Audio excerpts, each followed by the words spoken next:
हम में سے अक्सर लोगों का सवाल ये होता है कि आखिर मगरिब इतनी तरक्की क्यों कर रहा है। ऐसी क्या बात है कि मगरिब हर शोबे में मशरिक से आगे है। मुसलमान जहाँ भी हैं इस दुनिया में ज़िल्लत और पस्ती का शिकार क्यों हैं।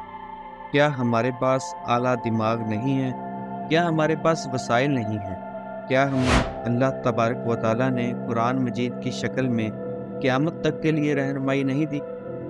क्या अल्लाह ने अपने आखिरी नबी सल्लल्लाहु अलैहि वसल्लम के ज़रिए कामयाबी का रास्ता नहीं बतलाया। तो जब ये सब चीज़ें हमारे पास हैं तो क्या वजह है कि आज का मुसलमान थर्ड वर्ल्ड पॉपुलेशन में गिना जाता है। इसका जवाब तलाश करने के लिए आपको एक कहानी सुनाते हैं। वीडियो अंत तक देखें ताकि आप और हम आज जान सकें कि हमारी तनज़्ज़ुली की असल वजह क्या है। कार्ला फे टकर एक तवाइफ के यहाँ पैदा हुई। इसकी बल्दियत के खाने में इसकी माँ ही का नाम लिखा गया। गंदे माहौल और अदम तवज्जो के बायस 8 बरस की उम्र में इसने सिगरेट नोशी शुरू कर दी और बमुश्किल 10 बरस की उम्र में इसने चर्स पीना भी शुरू कर दी। फिर 1983 की वो रात आ गई जब इसने अपने बॉयफ्रेंड के साथ मिलकर एक जोड़े से मोटरसाइकिल छीनने की कोशिश में जोड़े को हलाक करके ये दोनों फरार हो गए। लेकिन चंद ही हफ्तों में पुलिस ने इन्हें गिरफ्तार कर लिया। मुकदमा चला और टेक्सास की अदालत ने दोनों को सजाए मौत सुना दी, जिसके बाद अपीलों का एक तवील सिलसिला शुरू हो गया। इसी दौरान इसका बॉयफ्रेंड बीमार होकर जेल में इंतकाल कर गया, जिसके बाद वो तन्हा रह गई। जेल हुकाम को इस हादसे का कोई इल्म नहीं जिसने इसकी ज़िंदगी का रुख ही बदल दिया। वो लड़की जो बात बात पर जेल इंतज़ामिया को नंगी गालियाँ दिया करती थी, वो अचानक अपना ज़्यादातर वक्त बाइबल के मुताले में गुजारने लगी। वो नशई औरत जो हर वक्त सिगरेट और शराब का मुतालबा करती रहती थी, अब ज़्यादातर रोज़े से रहने लगी और अब खुदा और मसीह के सिवा किसी चीज़ का नाम नहीं लेती थी। वो एक तवाइफ ज़ादी और कातला की जगह मुबल्लगा बन गई, एक ऐसी मुबल्लगा जिसके एक एक लफ्ज़ में तासीर थी। फिर इसने जेल ही में शादी कर ली और तबलीग को अपनी ज़िंदगी का नस्बुल ऐन बना लिया। इसकी बदली हुई शख्सियत की महक जब जेल से बाहर पहुंची तो अखबारात के रिपोर्टर जेल पर टूट पड़े और अमेरिका की माशरती ज़िंदगी में भूचाल आ गया। यहाँ तक कि पॉप जॉन पॉल ने भी ज़िंदगी में पहली बार अदालत में किसी कातला की सज़ा माफ़ करने की दरख्वास्त कर दी। सज़ाए मौत से 15 रोज़ कब जब लैरी किंग जेल में टकर का इंटरव्यू करने गया तो दुनिया ने CNN पर एक मुतमईन और मसरूर चेहरा देखा जो पूरे इत्मीनान से हर सवाल का जवाब दे रहा था। लैरी ने पूछा, तुम्हें मौत का खौफ महसूस नहीं होता?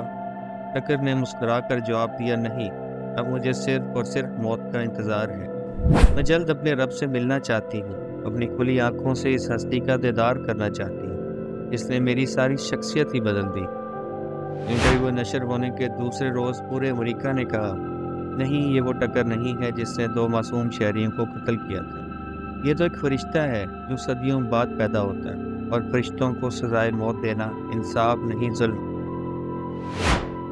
रहम की appeal Texas Board of Pardon and Parole के सामने पेश हुई। 18 रुकनी बोर्ड ने केस सुनने की तारीख थी तो 2 मेंबरों ने छुट्टी की दरख्वास्त दे दी, जबकि बाकी 16 मेंबरान ने सज़ा माफ़ करने से इनकार कर दिया।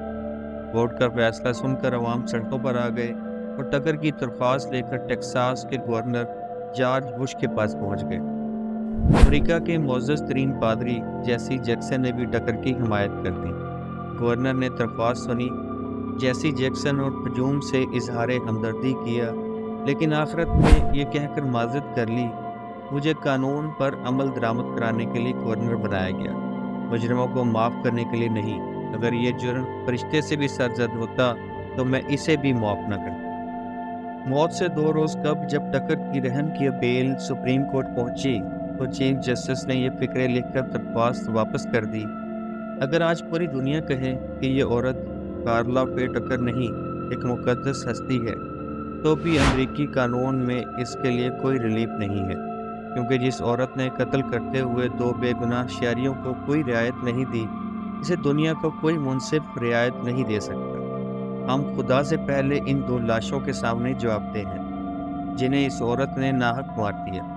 फरवरी 1998 की सुबह 5:45 बजे 38 سالہ کارلا فیٹ ٹکر کو ٹیکساس کی ایک عدالت میں زہریلا انجیکشن لگا کر سزائے موت دے دی۔ جب میں اس کہانی کو پڑھ رہا تھا تو میں نے اپنے آپ سے سوال کیا کہ وہ کیا معجزہ ہے کہ جو امریکہ جیسے سڑے ہوئے بیمار معاشرے کو زندہ رکھے ہوئے ہے۔ تو حافظے میں سرور کونین محمد صلی اللہ علیہ وآلہ وسلم کا وہ قول گونج اٹھا کہ اگر میری بیٹی فاطمہ بھی چوری کرتی تو میں اس کے بھی ہاتھ کاٹ دیتا۔ اور حضرت علی رضی اللہ تعالی عنہ کا بھی قول زریں یاد آیا، معاشرے کفر کے ساتھ تو زندہ رہ سکتے ہیں لیکن ناانصافی کے ساتھ نہیں۔ اور آج آپ نظر دوڑائیں اپنے ارد گرد، باقی مسلم ممالک کو چھوڑیں، اپنے ملک میں ہی دیکھ لیں، ہماری عدالتوں سے انصاف اٹھ گیا، ہمارے قول و اقرار میں فرق آ چکا ہے، ہمارے معاشرے میں ہاتھ میں تسبیح، ماتھے پر محراب کا نشان اور مسجد میں 5 وقت کی انٹری تو عام ہے، لیکن سچ اور حق کا ساتھ دینے والوں کی تعداد آٹے میں نمک کے برابر ہے۔ اخلاقیات سے عاری ہجوم کی شکل اختیار کر چکے ہیں۔ کون سا ایسا محکمہ ہے، ادارہ ہے جو رشوت کے بغیر کام کر دے؟ کون سا ایسا بینک ہے جو سود کے بغیر لون دے؟ کون سی ایسی عدالت ہے جہاں انصاف کا بول بالا ہو؟ ہزاروں لاکھوں کیسز اپنے فیصلوں کے منتظر ہیں، اور جو پاورفل طبقہ ہے ان کے لیے ریلیف ان کی چوکھٹ پر پہنچ جاتا ہے۔ ایسے میں اگر ہم یہ گلہ کریں کہ ہم مسلمان ہیں، اللہ کے پسندیدہ مذہب سے بلونگ کرتے ہیں، نبی کی امت ہیں، لیکن پھر بھی اللہ کی نظر کرم ہم پر نہیں اور ہر جگہ ہم پر تنزلی اور ضلالت ہے، تو میرے بھائیوں یہ گلہ بنتا رہے۔ جہاں عدالتیں حکمرانوں سے متاثر ہو کر یہ چند ٹکوں کے لیے بک کر اپنے فیصلے بدل دیں تو وہ عدالتیں نہیں، بادبانی کشتیاں ہوتی ہیں جن کی منزلوں کا تعین ملاح نہیں ہوائیں کرتی۔ جب تک ہمارے معاشروں میں انصاف نہیں ہوگا، جزا اور سزا کا معاملہ نہیں ہوگا، پستی ہمارے مقدر میں ہوگی۔ امید کرتے ہیں آج کا مسلمان جلد اپنی اصل کی طرف لوٹ آئے۔ ملتے ہیں نیکسٹ ویڈیو میں۔ شاد رہیں، آباد رہیں، اللہ حافظ۔